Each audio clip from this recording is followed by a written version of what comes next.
Okay, first up is the Nasdaq on a 5-minute chart, and this is using our daily open range filter here. And I have an offset of 5 ticks on either side.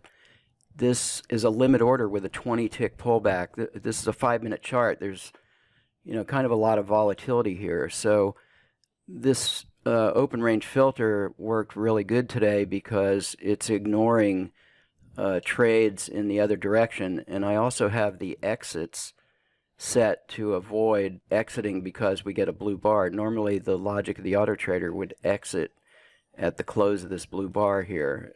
A trend in the other direction will take you out of the trade, but this setting ignores that. And so the open range filter here worked pretty good. We didn't move far enough to get triggered on a long trade. And the money management on this, our first target is 200 ticks, and you can see we hit our first profit target here, and then it looks like we were ultimately trail stopped out.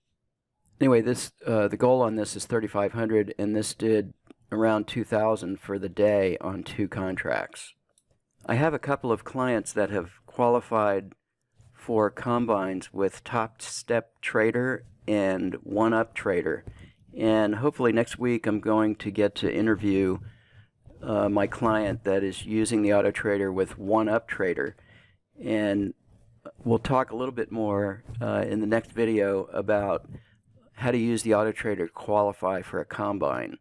The Autotrader will make it easier for you to control your risk and control your acceptable targets and loss limits that these combines require.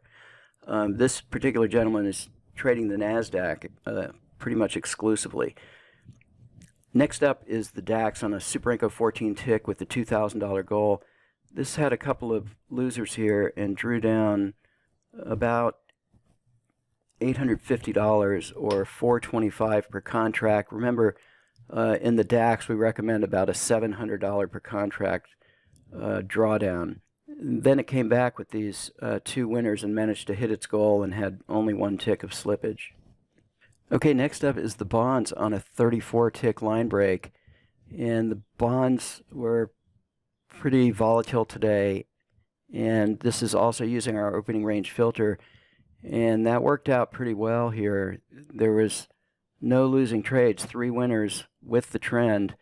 None of these counter trend trades were taken because of the open range filter, and this has been doing pretty good. This is its biggest winning day yet of $1,000 on 2 contracts. I think the money management on this could be improved. Remember, this is a fairly new chart. I've only been plotting it about a week, but it's actually working out pretty well. This is another chart of the bonds with an open range filter on a 1-minute line break chart, and this did 1,000 for the day. Our goal is 1,032, 1,001 tick basically.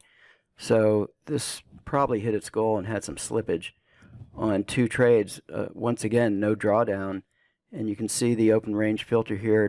No trades taken in the opposite direction, and that's exactly what this is supposed to do. Okay, this is the Emini S&P on a regular 5 Renko chart with the open range filter, and we had a couple of small losers here on the buy side of the open range, and that was a drawdown of about $200 per contract, and then we came back with 3 winners and 1 losers, and then we came back with 3 winners and 1 loser, and this hit its goal of 900 and had 1 tick positive slippage.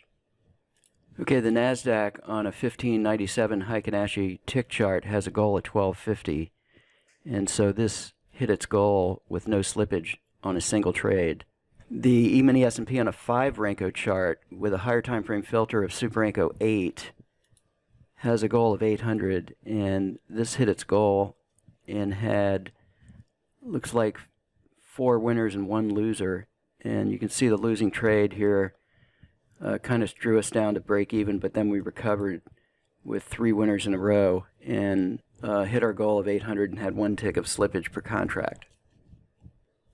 The Emini S&P on a Super Renko 6 tick with our line break logic did 725 for the day, and this has a goal of 750, so we definitely hit our goal and had one tick of slippage. Okay, another regular 5 Renko chart with a higher time frame of Super Renko 6, and this has a goal of 800 and did 775 for the day. So 2 trades here, no drawdown. Okay, the Emini S&P on a 987 tick chart started out with a drawdown. This isn't as bad as it looks. It's only a $300 or $150 per contract. And then it came back from there and managed to finish at plus 462, which is still respectable, almost $500 for the day. Okay, finally a modest gain on the DAX Super Renko 6 tick. This is with our real high sensitivity. This ran up to about $1,000 in equity and then settled in at 300 for the day. That's all for today's video. Thanks for watching.